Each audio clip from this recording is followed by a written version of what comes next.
Oi, pessoal! Hoje a gente vai mergulhar num tema que muita gente acha que conhece. Mas e se a gente estivesse olhando pelo ângulo errado? Vamos falar de TDAH. Mas calma, não como um transtorno e sim como um jeito complexo e muitas vezes super mal compreendido de enxergar e viver o mundo. Bom, vamos começar pelo básico, né? Oficialmente, o TDAH, que surgiu lá nos manuais de psiquiatria nos anos 80, é definido por essa tríade aí: impulsividade, desatenção e hiperatividade. É aquela definição de livro que a maioria já ouviu.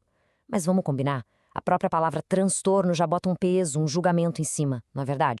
E é aqui que a coisa começa a mudar. Olha só essa metáfora do psicopedagogo César Della Hoz. Ele diz que uma criança com TDAH é como um carrão esportivo tentando andar numa estradinha de terra. Pensa bem, o problema não é a potência do motor, mas o fato dele estar na pista errada. Exato, vamos aprofundar um pouco mais nisso. A máquina, o nosso carro de corrida, nunca esteve com defeito. O problema era a pista.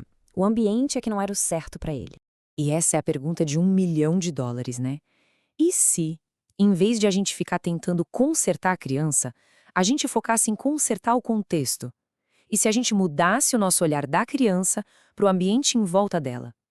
Isso abre a porta para uma ideia que pode transformar tudo. E que tal se a gente propusesse uma mudança radical? Mudar a própria forma como a gente chama essa condição. Uma mudança que tira o peso do diagnóstico e abre espaço para o potencial que existe ali. E olha só isso na prática. Uma simples troca de palavras muda toda a perspectiva. No lugar de T de transtorno, a gente coloca F de forma. D de déficit vira D de diferente. E o A de atenção se transforma em A de aprender. De repente, a gente para de falar de uma doença e começa a falar de uma característica.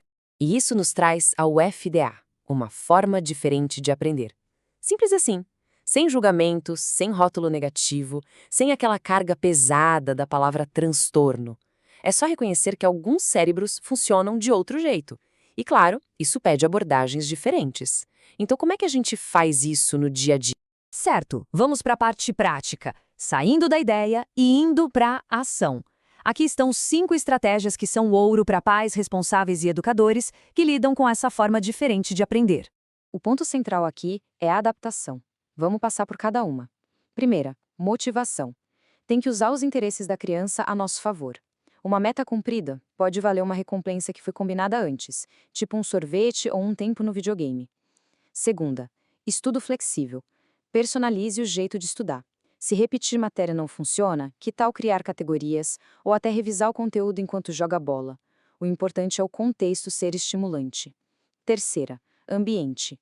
Transforme o que distrai em algo que motiva. Ao invés de brigar com o videogame, que tal usá-lo como um prêmio depois do estudo? Quarta, autocontrole.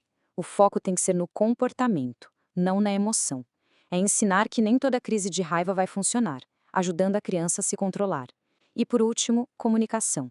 Use palavras diretas, objetivas, sem adjetivos, sem longos sermões. A conversa tem que ser focada na tarefa e pronto.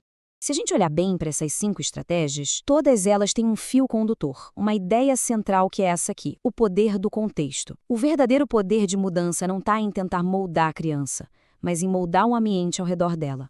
E essa frase aqui, nossa, ela é perfeita. Criar um ambiente que apoia, um contexto que facilita as coisas. Não é bom só para um lado. Não beneficia só a criança. É bom também para quem cuida, para quem educa. Acaba criando um ciclo positivo para todo mundo envolvido. Então, para fechar essa nossa análise, a gente volta para a metáfora do começo. Fica a reflexão. E se a gente parasse de tentar mexer no motor de um carro de corrida e, ao invés disso, se dedicasse a construir a pista de corrida perfeita para ele? A mudança talvez esteja exatamente aí.